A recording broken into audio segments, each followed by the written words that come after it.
People think that ADHD is just about focus and attention, but emotional regulation is one of the biggest challenges that people face. My name is Hannah Stebbeings and I am an integrative therapist here at the Priory in Barton Green.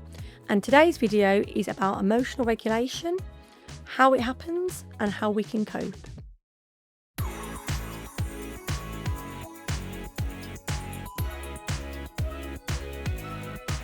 Emotional regulation involves brain areas like the prefrontal cortex, which controls attention, focus, and emotional regulation.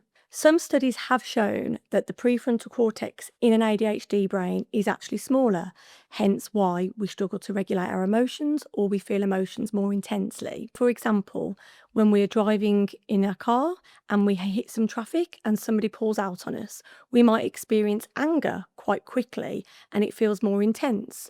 And this is to do with the way that the brain and the prefrontal cortex is set up. ADHD brains often react to stimulation, such as stress, anger, quite quickly. This isn't a lack of willpower, it's a neurobiological difference in how the brain self-regulates. The ADHD brain tends to get overstimulated and overwhelmed quite quickly, but there are some fantastic ways in which you can regulate your emotions, and I'm going to share some with you now. The first tip that I'm going to share with you is a really simple tip, and it's simply pausing before you react. The best thing you can do here is simply stop, take a deep breath, maybe 3 breaths in, and then 4 breaths out, and just simply pause and walk away. That can really help you in that moment just to stop that circuit and just help to regulate your emotions a little bit better. The next tip is called naming the emotion. Let's just say you got into an argument with a friend and you had the emotion of anger. It might be a really nice idea for you to either say out loud, "I am angry," or you might find it better just to write down on a piece of paper, "I am angry." By doing either of those things and labeling the emotion, it activates the thinking part of the brain, which can really help to regulate your emotions and also calm those emotional centers. And the next tip, which can really help to regulate your emotions, is to create something which I like to call a self-soothe kit.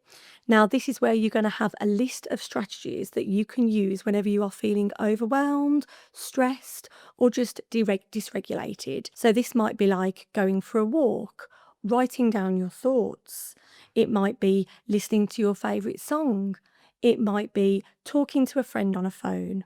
It's about getting a self-soothe toolkit that is going to help you when you are feeling those really intense emotions. Emotional sensitivity often means greater empathy, greater passion, and greater creativity.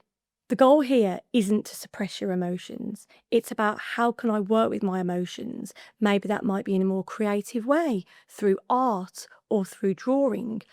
It's about what works for you and doing what's effective for you. If you have found this video helpful, we run a group here at the Priory, Barton Green, and in that group we give you some fantastic tools, insights and strategies that are going to help you to manage and regulate your emotions.